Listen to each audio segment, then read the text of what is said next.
আসসালামু আলাইকুম প্রিয় দর্শক, আশা করি সকলেই খুব ভালো আছেন। তো প্রতিদিনের মতো আজকে আরেকটি মজার গল্প নিয়ে চলে আসলাম আপনাদের মাঝে। তো চলুন শুরু করা যাক। হ্যাঁ, আজকের গল্প হলো ফেসবুকের প্রেম।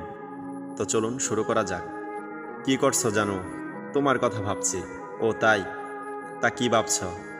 আমাদের সম্পর্ক তো 10 মাস হয়ে গেল, অথচ তোমাকে এখন পর্যন্ত দেখলামই না। তোমার একটা ছবি দিবে প্লিজ? না, আমি খুব একটা সুন্দর না। তুমি আমাকে দেখলে আমাকে আর ভালোবাসবে না, আমাকে ভুলে যাবে। আমি তোমাকে হারাতে চাই না। এই বলে মেয়েটা আর তার ছবি দিল না ছেলেটাকে। কারণ মেয়েটি তেমন ভালো ছিল না, দেখতে সুন্দর ছিল না। মেয়েটা মাঝে মাঝে ছেলেটার প্রোফাইলে গিয়ে লুকিয়ে লুকিয়ে ছেলেটার ছবি দেখত। ছেলেটা অনেক সুন্দর ছিল। মেয়েটা ভাবত আমি হয়তো ওর যোগ্য না, তবে মেয়েটা ছেলেটাকে খুব ভালোবাসত। কিন্তু একদিন ছেলেটি জোর করে মেয়েটির ছবি নিল। মেয়ের ছবিটা দেখার পর ছেলেটা রিপ্লাই দিল না। কিছুক্ষণ পর আইডি নীল থেকে কালো হয়ে গেল মেয়েটার। চোখ থেকে অজর অশ্রু ঝরতে থাকলো। সে নিজেকে নানাভাবে দোষারোপ করছিল।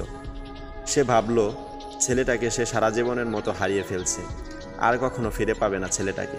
এইভাবে 3-4 দিন না খেয়ে সারাদিন কান্না করতো মেয়েটা। আজকে হঠাৎ করে একটা রং নাম্বার থেকে ফোন আসলো।